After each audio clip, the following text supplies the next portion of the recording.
Hello and welcome to Switzer Investing Insights, brought to you by nabtrade. And today we're looking at a vitally important question. That is the worst of the stock market crash behind us? And we think two important issues need to be linked.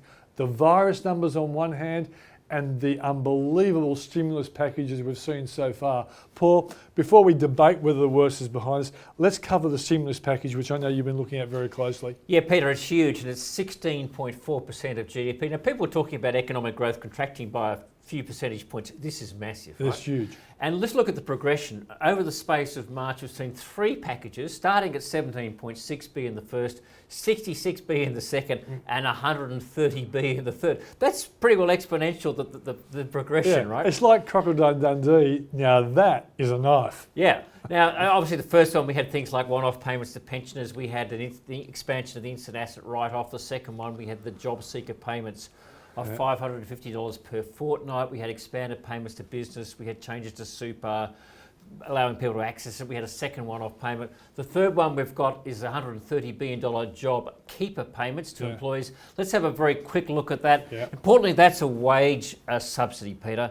And it's across the board. It's for any business who's seen a reduction in turnover or expects to see a reduction in turnover. That's probably an important word. It is an important point. In terms of how it works. It's a wage subsidy of $1,500 per fortnight per employee. Full-time, part-time and casuals, paid to the employer, but who then must pay the amount to the employee. And the $1,500 is a gross amount and tax is taken out? So there will be some tax taken out, runs for 6 months. Employers will see the first payment from May. Importantly, look, you can't be both a job seeker and a job keeper. What that's going to mean is a number of employers will effectively rehire the employees they've stood down for two reasons. One is that they'll actually get more through the job keeper payment, but also keeps the employer in touch with the employee. And that's, I think, important also for confidence.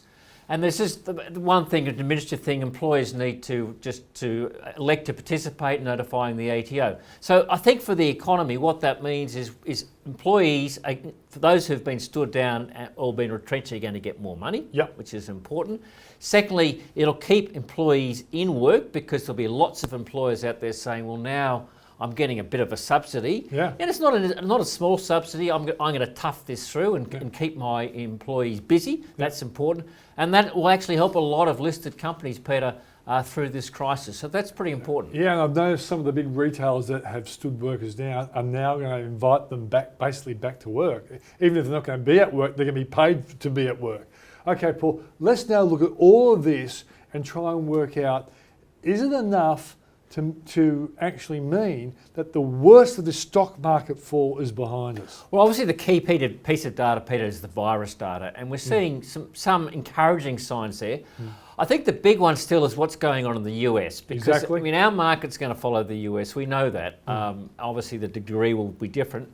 Seeing some encouraging data, perhaps out of Italy and maybe to an extent in Spain. At least the death rates seem to be getting less worse. But I think it's still about what's going on in New York and in particular, the USA. To me, that's the big piece of data still. Yeah, and it's interesting, recently Donald Trump has extended the effective lockdowns, social distancing, to the end of April, but his administration is now tipping that it will peak, the infection rates will peak in the middle of April. Australia looks like we're peaking now, but it's still early days, but the signs are positive at this point in time. Paul, I think the virus data is really important. I also think we have to explain that this stimulus data is not just putting people back in work, it's actually giving strength to the economy, because when the market fell aggressively, there was no action from central bank. They didn't know what the central banks were going. They wouldn't for one moment think that the government would do 16.4% of GDP stimulation.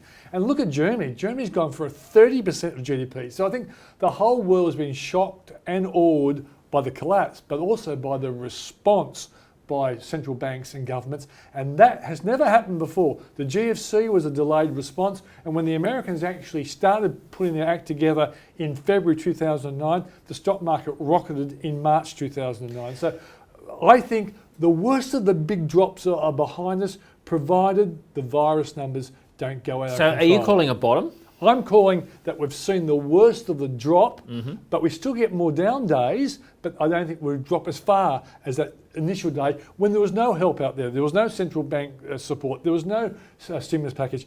I think the only thing that can make me wrong would be an unbelievable turnaround in the virus numbers. I think the second question, Peter, is whether it's a V-shaped recovery or a U-shaped recovery. What do you think? Yeah, at the moment, it's looking like a V. It's gone down really sharply.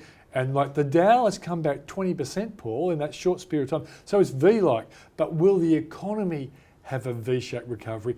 It may well be U. It'll need time to digest all these stimulus packages, the fact that business has been closed down. But once the bottom is actually achieved both in the stock market and the economy, I think there'll be a pretty quick uptake.